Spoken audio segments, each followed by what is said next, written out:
La estructura de los niveles. Cada tipo tiene 3 franjas principales: sana, media e insana. Y dentro de cada una hay 3 niveles. La franja sana, niveles 1 a 3, representa los aspectos elevados del funcionamiento del tipo. La franja media, niveles 4 a 6, representa los comportamientos normales del tipo. Esta es la franja frecuente y en la que actúan la mayoría de las personas. La franja insana, niveles 7 a 9, representa las manifestaciones muy disfuncionales del tipo. También podemos entender los niveles como una medida del grado de libertad y percepción consciente. En la franja sana estamos cada vez más libres de las limitaciones de las estructuras de la personalidad, como también de los hábitos y mecanismos del ego. Estamos libres para ser en el momento, para elegir y para actuar con sabiduría espontánea, fuerza y compasión, entre otras cualidades positivas. Sin embargo, a medida que bajamos por los niveles, se va limitando nuestra libertad. Nos identificamos tanto con los mecanismos de nuestra personalidad que estos nos dominan totalmente, lo cual produce más sufrimiento a nosotros y a los demás.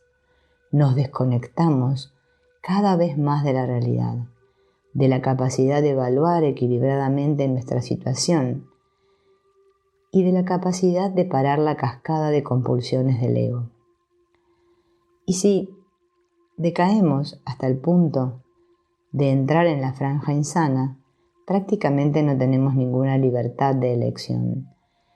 Tal vez la única libertad que tenemos en los niveles bajos es la de continuar con los mismos hábitos destructivos o pedir ayuda. En definitiva, decir no sí a la vida. La amplitud de banda. Si bien el tipo básico no cambia, el nivel en que actuamos cambia constantemente. En un solo día subimos y bajamos por los niveles de nuestro tipo dentro de una cierta amplitud de banda o gama de comportamientos habituales. Es posible despertar en un estado equilibrado, sano, y de pronto tener un altercado con un colega y bajar 2 o 3 niveles, aun cuando el estado puede cambiar radicalmente en un tiempo corto. No somos un tipo de personalidad diferente. Simplemente manifestamos comportamientos distintos en los diferentes niveles de nuestro tipo. Podría ser útil imaginarse los 9 niveles de nuestro tipo como si fuera un tablero de clavijas con 9 agujeros, uno para cada nivel. Tenemos una clavija de madera clavada en uno de los 9 agujeros. El agujero en que está la clavija representa el centro de gravedad de nuestra personalidad. Al mismo tiempo, tenemos atada una goma a la clavija. La goma se estira hacia arriba cuando estamos más relajados y serenos, o se estira hacia abajo en momentos de estrés. En circunstancias neutras, tenderemos a volver al nivel en que está nuestra clavija, es decir, donde está nuestro centro de gravedad. Lo importante es comprender que la verdadera transformación no la denota el movimiento de la goma, sino el movimiento de la clavija. Cuando el centro de gravedad cambia, significa que asistimos a un cambio profundo en todo nuestro estado de ser. El humor o el estado cambia constantemente, mientras que el centro de gravedad cambia con mucha mayor lentitud, por lo general solo a consecuencia de una crisis importante en la vida o de un trabajo de transformación de larga duración. Cuando el centro de gravedad sube, aunque solo sea un nivel, solemos mirar en retrospectiva nuestros estados anteriores y nos preguntamos cómo podíamos vivir de aquella manera. Entonces somos capaces de ver nuestros comportamientos y actitudes del nivel anterior más bajo, como las limitaciones y compensaciones que eran en realidad. Pero no podíamos ver cuando estábamos identificados con ellos. La amplitud de banda de la persona A va del nivel 2 al nivel 5 y la de la persona B va desde el nivel 5 al nivel 8. Aunque estas dos personas sean del mismo tipo, sus motivaciones, actitudes y comportamientos serán notablemente diferentes, como también su estabilidad emocional y la calidad de sus relaciones. Las flechas indican los niveles en que estas personas tienen sus clavijas o centros de gravedad. Como vemos, el centro de gravedad de la persona A está en el nivel 3, mientras que el de la persona B está en el nivel 6, lo cual explica las enormes diferencias en la expresión de la estructura de la personalidad de cada una. Si queremos que nuestro trabajo sea eficaz, es importante reconocer una inquietante verdad. Sea cual sea el nivel en que estemos funcionando, es decir, esté donde esté nuestro centro de gravedad, tendemos a ver nuestras motivaciones como si procedieran de la franja sana. Las defensas del ego son tales que siempre nos vemos según nuestra imagen idealizada, aun cuando estemos en la franja media e incluso en la patológica. Por ejemplo, nuestro comportamiento real podría estar en el nivel 6 o 7, pero tendemos a vernos en un nivel mucho más sano, generalmente el nivel 2. Por lo tanto, tal vez el primer paso real que podemos dar en nuestro viaje interior sea identificar con exactitud no solo nuestro tipo, sino también la gama de niveles que atravesamos normalmente. Y muy importante, ¿dónde está en estos momentos nuestro centro de gravedad? El eneagrama no nos servirá de nada si nos engañamos pensando que estamos más sanos de lo que realmente estamos. Estados de ánimo y nivel. También vale la pena observar que un cambio de nivel no es lo mismo que un cambio de humor o de estado de ánimo. Estar de mejor humor no es necesariamente una señal de que se está en un nivel más elevado de desarrollo. El nivel es una función de la libertad y la percepción consciente, no del estado de ánimo. Así pues, estar en un nivel más elevado no significa que en todo momento vayamos a estar de buen humor, así como estar en un nivel más bajo no significa que siempre estemos de mal humor. Una persona podría estar sólidamente instalada en el nivel 6, totalmente identificada con su personalidad y muy reactiva, y sentirse estupendamente porque acaba de derrotar de modo espectacular a alguien en una transacción de negocios. Ese tipo de reacción de regocijo no es lo mismo que tener libertad interior o alegría verdadera. Cuando algo vaya mal, esa persona volverá a adoptar una actitud reactiva y negativa. Estará de nuevo a merced de las circunstancias externas. Por otro lado, tener serenidad, vitalidad y compromiso con el mundo real, en oposición a las falsas ilusiones, en medio de las dificultades, es señal de crecimiento espiritual. Cuando estamos serenos, centrados, conectados con nosotros mismos y con nuestro ser esencial, experimentamos una alegría tranquila que es palpablemente diferente a estar de buen humor. Así pues, en su sentido más profundo, los niveles son realmente una medida de lo conectados o desconectados que estamos con nuestra verdadera naturaleza. La franja media. En esta franja, las personas son funcionales y se comportan de un modo que los demás consideran normal, pero están cada vez más identificadas con la identidad de su ego. En consecuencia, solo conocen y pueden desarrollar una gama relativamente reducida de su capacidad humana. En realidad, a medida que baja por los niveles de la franja media, cada tipo manifiesta mayores grados de egocentrismo, puesto que el mantenimiento del ego se conviene en el principal programa de la personalidad. Además, la vida y las relaciones presentan muchas situaciones que no respaldan la imagen que tiene de sí misma la persona. Por lo tanto, siempre hay manipulación de sí misma y de los demás, y es inevitable que se produzcan conflictos. La llamada a despertar. La llamada a despertar sirve de indicador de que estamos alejándonos de la franja sana de nuestro tipo hacia la franja media más fijada. Esto es señal de que nos estamos identificando más con nuestro ego y que ciertamente surgirán conflictos y otros problemas. Por ejemplo, la llamada a despertar para el tipo 9 es la tendencia a evitar conflictos siguiéndole la corriente a las personas.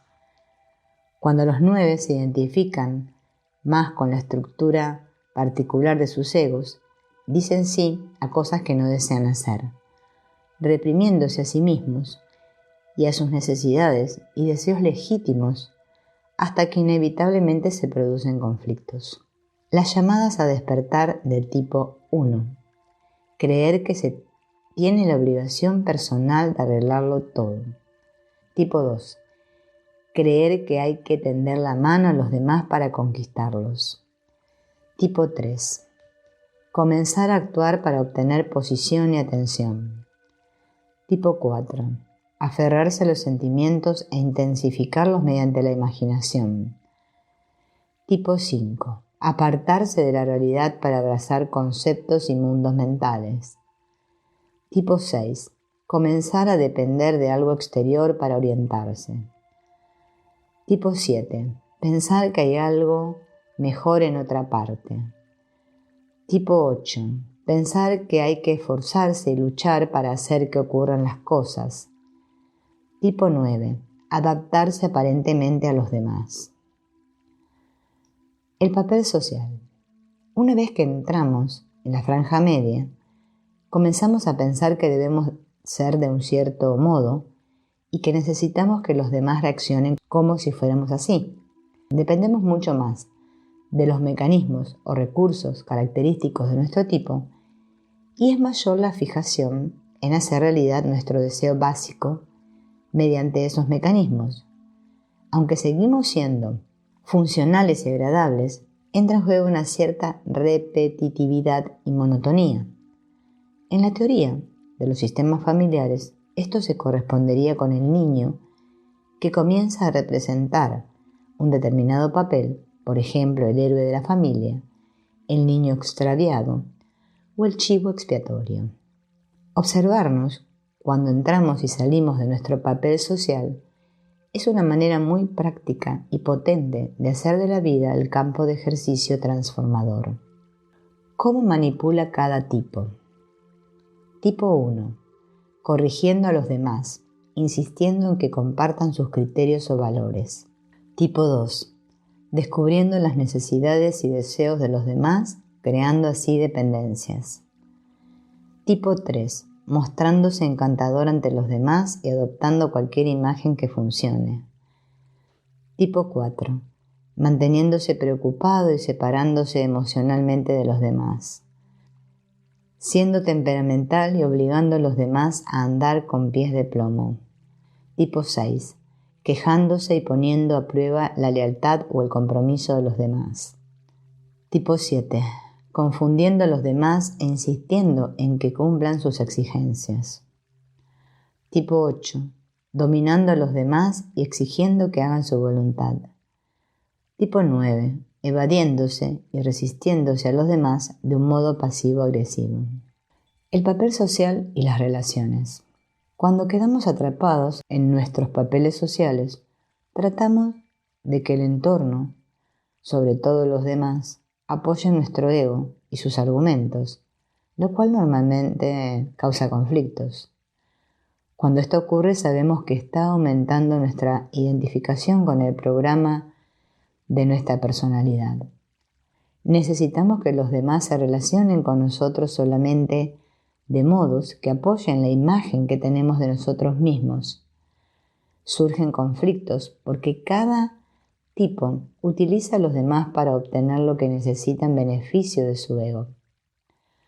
Las personas identificadas con sus papeles sociales pueden quedar atrapadas en un frustrante baile entre ellas, en el que se recompensan y rechazan mutuamente lo justo para que la otra persona siga bailando. En las relaciones de este tipo, la neurosis de una persona encaja con la neurosis de la otra, generando un equilibrio estático que puede ser difícil de romper.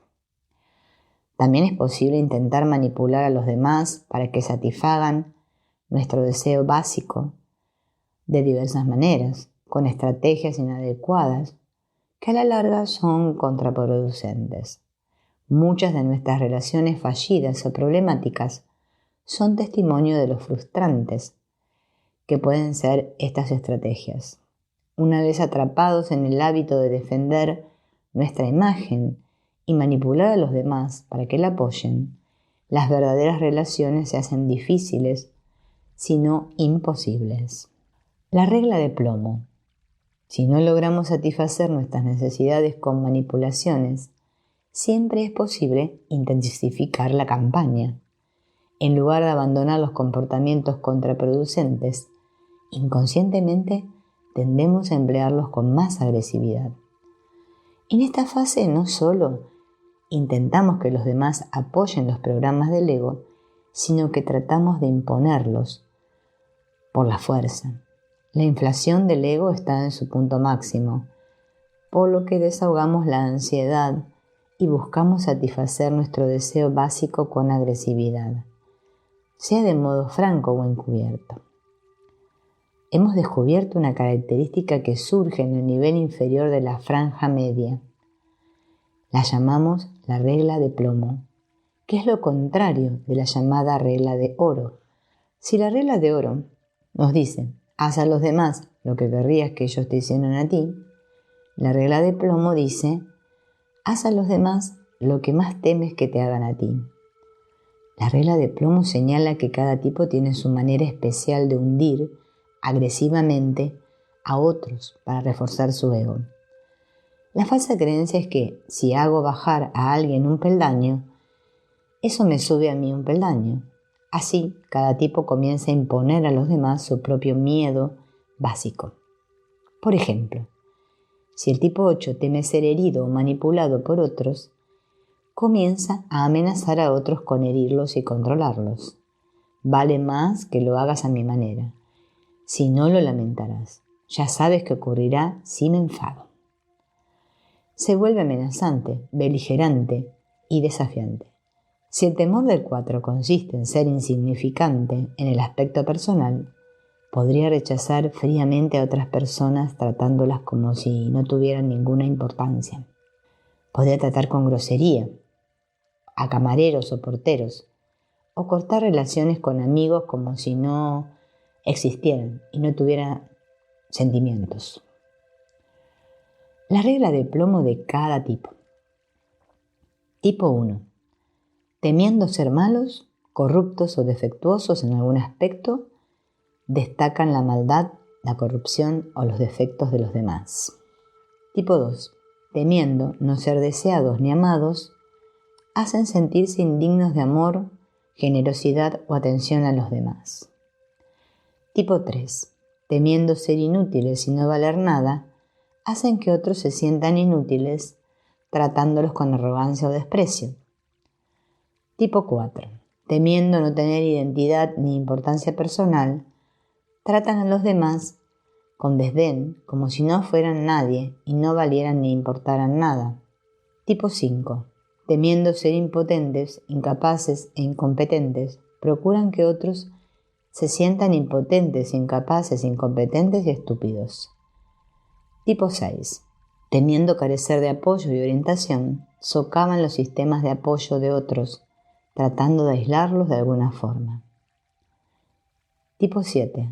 Temiendo estar atrapados en el sufrimiento o en algún tipo de privación, causan sufrimientos y hacen sentirse desvalidos a los demás de diversas formas.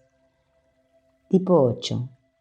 Temiendo estar atrapados en el sufrimiento o en algún tipo de privación, causan sufrimientos y hacen sentirse desvalidos a los demás de diversas formas. Tipo 9. Temiendo sufrir la pérdida de contacto con otros, se desconectan de los demás para hacer que sientan que han perdido la conexión con ellos. La bandera roja. Antes de que cada tipo entre en la franja insana, se encuentra con lo que llamamos el miedo, bandera roja. Si la llamada a despertar era una invitación a reaccionar antes de que la persona bajara más en la franja de niveles medios y entrara en una fijación mayor, en un sueño más profundo, la bandera roja es una alarma mucho más seria que indica una crisis inminente. Los miedos bandera roja. Tipo 1. Que sus ideales estén equivocados y sean contraproducentes. Tipo 2. Estar ahuyentando a sus amigos y seres queridos. Tipo 3. Estar fracasando, que sus pretensiones sean vanas y fraudulentas. Tipo 4. Estar estropeando sus vidas y desperdiciando sus oportunidades. Tipo 5. No encontrar jamás un lugar en el mundo o entre las personas. Tipo 6. Que sus actos perjudiquen su seguridad. Tipo 7. Que sus actividades les atraigan sufrimiento e infelicidad. Tipo 8. Que los demás se vuelvan contra ellos y tomen represalias. Tipo 9. Que la realidad los obligue a enfrentar sus problemas. La bandera roja es un miedo, pero es un miedo realista y es necesario hacerle caso si se quiere resistir las fuerzas destructivas que amenazan con un descenso de nivel. Si el miedo, bandera roja, hace tomar conciencia a la persona, es posible que abandone los comportamientos y actitudes que la han llevado a su peligrosa situación. Pero si es incapaz o no quiere hacer caso de su bandera roja, tal vez continúen sus actitudes y comportamientos contraproducentes, con la consecuencia casi inevitable de que caerá en estados cada vez más destructivos. La franja insana. Es posible caer en una franja insana por muchos motivos, pero por suerte no es muy fácil quedarse estancado allí. Por un tiempo tal vez podríamos recurrir a comportamientos insanos, pero es raro que nuestro centro de gravedad entre en esa franja.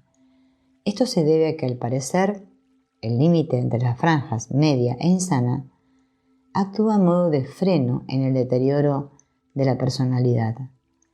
Así pues, muchas personas se sitúan durante años en la franja media sin pasar a la insana. A esta línea divisoria de niveles le llamamos punto de choque. Dado que se precisa un impulso o una descarga adicional de energía para pasar a los niveles insanos, la mayoría de las personas no entran allí a no ser que haya ocurrido una de dos cosas. La primera es una crisis importante, por ejemplo, la pérdida de un puesto de trabajo o la pérdida del cónyuge por divorcio o muerte, o una catástrofe importante de tipo médico o financiero. Si la persona no dispone de herramientas psicológicas y espirituales para enfrentar esas circunstancias, puede caer repentinamente en la franja insana y ser incapaz de salir. Por fortuna, en esas circunstancias muchas personas comprenden que se están hundiendo y que necesitan visitar a un terapeuta o iniciar algún tipo de programa de recuperación. El segundo motivo para entrar en la franja insana es que los hábitos insanos se hayan establecido en la infancia. Las personas regresen o retroceden a comportamientos anteriores, más primitivos, cuando las condiciones les resultaban demasiado difíciles. Las personas que en su infancia experimentaron malos tratos, abusos y sufrimientos extremos, emocionales, mentales, sexuales o físicos, tuvieron que construir defensas enormes para protegerse. En esas condiciones nunca pudieron aprender habilidades sanas para arreglárselas y son muy propensas a volver a los hábitos destructivos.